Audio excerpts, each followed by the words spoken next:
आऊज़ु बिल्लाहि मिनश्शैतानिर्रजीम बिस्मिल्लाहिर्रहमानिर्रहीम। अस्सलामु अलैकुम प्यारे नाज़रीन, हमारे चैनल में खुश आमदीद। इस्लामिक वाक़यात व बयानात, कहानियों और मोजज़ात के लिए हमारे चैनल को सब्सक्राइब करें, जो कि बिल्कुल फ्री है। आज का हमारा वजीफ़ा या ज़ल जलाली वल इकराम की बरक़ात और करामात पर है।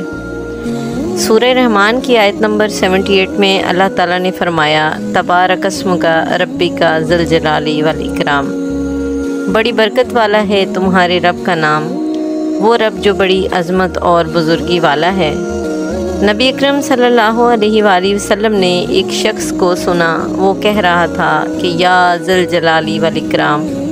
आपने फरमाया, ए बंदा खुदा, तूने जो अल्फाज पढ़े हैं ना, अब तो जो मांगेगा तुझे रब्बे करीम की तरफ से अता किया जाएगा। आप सल्लल्लाहु अलैहि वसल्लम का अपना मामूल था कि हर नमाज के बाद आप ये दुआ करते थे, अल्लाहुम्मा अंतस सलामुका व मिनकस सलाम तबारकता या ज़ल जलाली वल इकराम। ये हदीस सही मुस्लिम के अंदर मौजूद है।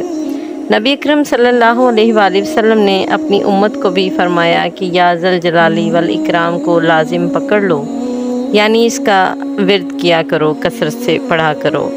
इस इबारत में इन मुक़द्दस अस्मा में बहुत बरकत और ख़ुसूसी तौर पर ये इसमें आज़म में शुमार किए गए हैं। इमाम अबू हातिम मोहम्मद बिन इदरीस अल-अराज़ी ने फरमाया कि खलीफा हारून रशीद के ख़ज़ानों में से एक किताब मिली, अल-कबीर।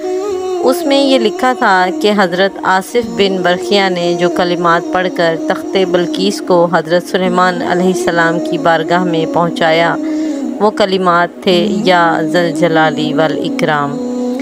बाद मुफस्सिरीन ने लिखा है कि वो कलिमात या हय्यू या क़य्यूम थे।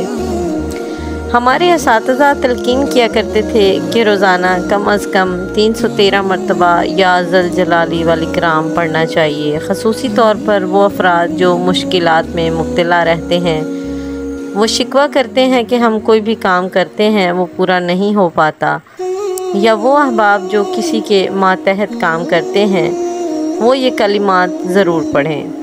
313 मरतबा अव्वल व आखिर दरूद शरीफ के साथ इसके फ़ायदे पढ़ने के बाद ख़ुद आपके इल्म में आ जाएंगे। अल्लाह ताला हमें इन कलिमात की बरकतें नसीब फरमाए। या ज़ल जलाली वल इकराम अल्लाह ताला की एक ख़ास सिफ़त है। अगर आप किसी दुख, परेशानी, तकलीफ़ और किसी किस्म के गम में मुब्तला हैं, कर्ज़ों में डूबे हुए हैं, घर में जवान बेटे बेटियां बैठे हुए हैं, उनकी शादी के असबाब नहीं हैं, या कोई अहम मसला अटका हुआ है, उलझा हुआ है, किसी काम के अंदर रुकावट है, तो आप कसरत से इसी मकसद के लिए या किसी भी मकसद के लिए या ज़ल जलाली वल इकराम पढ़ते रहें। हर नमाज के बाद कम अज़ कम 100 मरतबा पढ़ें। इंशाअल्लाह ताला हर मकसद में कामयाबी हासिल होगी और हर परेशानी से अल्लाह पाक निजात अता फरमाएंगे। हमारी वीडियो अच्छी लगी है तो इसको लाइक करें। मज़ीद वज़ाइफ के लिए हमारे चैनल को सब्सक्राइब करें। जज़ाकल्लाह।